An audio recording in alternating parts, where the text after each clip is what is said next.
সুপ্রিয় শিক্ষার্থী বন্ধুরা, আশা করি সবাই ভালো আছো। চলে আসলাম তোমাদের সামনে টাইপ 2 এর 3 তোমার 2 এবং 3 নম্বর অঙ্কটার সমাধান নিয়ে। তো দেখো, এখানে প্রথমে বলা হয়েছে যে কেবল একটি টেল পাওয়ার সম্ভাবনা কত। ঠিক আছে, প্রথম তোমার হচ্ছে এখানে বলা হচ্ছে যে কেবল একটা মাত্র টেল পাওয়ার সম্ভাবনা। তার মানে এমন একটা তোমার হচ্ছে এখানে 3টা মুদ্রা তোমার হচ্ছে নিক্ষেপ করতে হবে। এটা প্রথমেই তোমার হচ্ছে বলা হয়েছে যে 3টা মুদ্রা যদি আমরা নিক্ষেপ করি তাহলে সেক্ষেত্রে আমার হচ্ছে নমুনা ক্ষেত্রটা দেখতে কেমন হবে বলো তো। এই যে দেখো, আমরা একটু দেখলে দেখতে পাবো এই যে এখানে 3টা মুদ্রা যখন আমরা তোমার হচ্ছে নিক্ষেপ করব, বা একটা মুদ্রাকেই যখন হচ্ছে আমরা একবার, দুইবার, 3বার করে নিক্ষেপ করতেছি, তো তখন আমরা যে ঘটনাটা ঘটবে সেটা হতে পারে যে প্রথমবার যখন আমি একটা মুদ্রা নিক্ষেপ করলাম তখন আমার কি আসলো বলতো, যে হয় হেড আসতে পারে না হয় টেল আসতে পারে।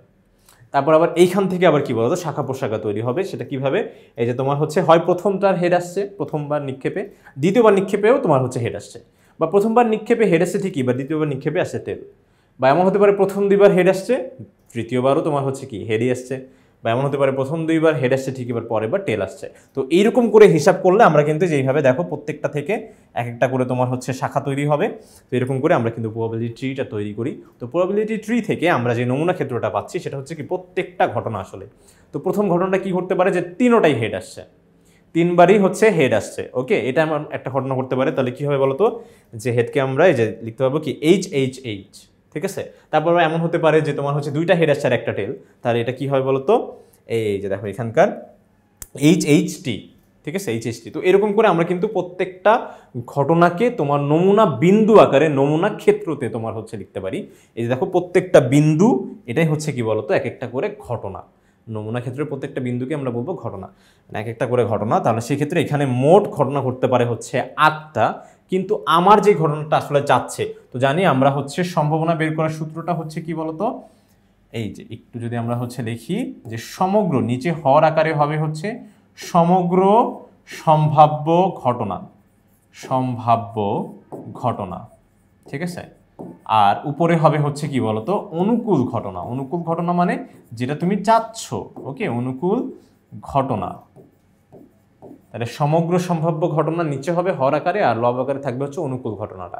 তাহলে এইখানে তোমার অনুকূল ঘটনাটা কি বলা হয়েছে, যে কেবল একটি টেল, তার মানে শুধুমাত্র একটাই টেল থাকতে হবে। তাহলে এমনটা আসলে কোথায় কোথায় আছে। তো আমি যদি এখানে একটু একটা লক্ষ্য করে দেখি, তাহলে দেখো এখানে হচ্ছে কেবল একটা টেল আছে, এই যে এই একটাই এখানে। আর একটা আছে হচ্ছে দেখো এই যে এইখানটাতে আছে একটা টেল, এখানে আবার 2টা টেল বাদ, আবার এইখানেও আছে তোমার হচ্ছে একটা টেল। ঠিক আছে, কেবলমাত্র একটাই টেল আছে শুধুমাত্র কি এই 3টা জায়গায়। তার মানে এই 3টাই হচ্ছে তোমার অনুকূল ঘটনা। অনুকূল ঘটনা তুমি যেটা চাচ্ছ, তাহলে তুমি চাচ্ছ কত বলো তো, এই যে এই 3টা হোক, 1টা 2টা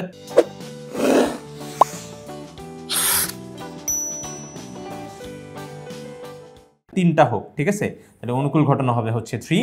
আর মোট নমুনা বিন্দু মানে সবগুলা ঘটনা, যে নমুনা বিন্দু মানে তো প্রত্যেকটা ঘটনা, এখানে মোট ঘটনা কত বলো তো 8। মোট ঘটনা ঘটতেছে হচ্ছে 8টা। তাহলে সেক্ষেত্রে সমগ্র সম্ভাব্য ঘটনা হবে হচ্ছে তোমার 8, আর অনুকূল ঘটনা হবে হচ্ছে কি বলতো তোমার 3। তাহলে 3/8 হচ্ছে আমাদের কাঙ্ক্ষিত উত্তর এটার জন্য, এই যে কেবল একটি টেল পাওয়ার সম্ভাবনা। ঠিক আছে, এরপরে আমাদের 3 নম্বরে বলা হয়েছে কমপক্ষে একটি হেড পাওয়ার সম্ভাবনা। কমপক্ষে, আচ্ছা এই ব্যাপারটা আমার কিন্তু খুব ইন্টারেস্টিং, আর একটু ভালোভাবে বোঝার চেষ্টা করতে হবে। যে যখন আমাদের কমপক্ষে বলবে তখন সরাসরি আমরা যেই ব্যাপারটা মনে রাখবো, যে ভাই কমপক্ষে বললে মানেই হচ্ছে কি, যখনই বলছে কমপক্ষে, এটা মানেই তোমার কম হওয়া যাবে না, এর থেকে কম হওয়া যাবে না, যাবে না। ঠিক আছে, মানে যেটা বলছে তার থেকে কম হওয়া যাবে না। ঠিক আছে, মানে এখানে যেহেতু বলছে যে একটি হেড পাওয়া যাবে, কমপক্ষে একটি হেড, তার মানে একটা হেডের থেকে কম হওয়া যাবে না। ঠিক আছে, তাহলে কোথায় আছে আমার একটা হেড থেকে কম, এখানে হেড আছে কয়টা, উড়ে গেল 3টা আছে, একটা কি 3টা আছে, এখানে আছে তোমার 2টা, এখানে আছে 2টা, এখানেও একটা আছে, এখানে 2টা, এখানেও একটা, এখানেও একটা, এইখানে এসে দেখলাম, মানে একটার কম হওয়া যাবে না। ঠিক আছে, একটা থেকে কম কি 0টা। ঠিক আছে, একটা থেকে কম তো 0টাই হবে। তাহলে এইখানে তোমার হচ্ছে কি বলতো, যে এই যে এইটা, যে একটা থেকে তোমার হচ্ছে কম আছে, তাহলে এই যে এই বান্দাটাই কিন্তু তোমার হচ্ছে ঘটনাটা, বা তোমার অনুকূল ঘটনাটা কিন্তু ফিল আপ করতেছে না তোমার কন্ডিশনটা, সেই জন্য তোমার হচ্ছে এই যে এইটা কিন্তু আমি বাদ দিয়ে দিব। তাহলে কমপক্ষে বললে কম হওয়া যাবে না, কমপক্ষে সর্বনিম্ন, ঠিক আছে, বললেই তোমার হচ্ছে কম হওয়া যাবে না।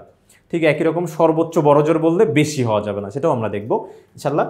কিন্তু আপাতত আমরা হচ্ছে এখানে দেখলাম কম হওয়া যাবে না, তার মানে এই যে দেখো এই যেগুলো গোল করা আছে শুধুমাত্র এইগুলাই হবে হচ্ছে তোমার কাঙ্ক্ষিত অনুকূল ঘটনা। সেটা হচ্ছে মোট কত হচ্ছে, একটা বাদ দিলে 7টা, ঠিক আছে। তাহলে অনুকূল ঘটনা হচ্ছে তোমার 7, এই যে অনুকূল ঘটনা। আর সমগ্র সম্ভাব্য ঘটনা ঠিক আগের মতনই, 3টা মুদ্রা যদি আমরা হচ্ছে বা একটা মুদ্রা যদি আমরা 3বার নিক্ষেপ করি তাহলে সেক্ষেত্রে মোট ঘটনাটা আসে কয়টা বলো তো, 8টা। তাহলে সেক্ষেত্রে এখানে অ্যান্সার হবে 7/8। আশা করি বন্ধুরা তোমরা সম্পূর্ণ বিষয়টা সুন্দরভাবে ভালোভাবে স্পষ্টভাবে বুঝতে পেরেছো। তো পরবর্তী ভিডিও দেখার জন্য আমন্ত্রণ জানিয়ে আজকে এখানেই শেষ করছি। ধন্যবাদ সবাইকে, আসসালামু আলাইকুম।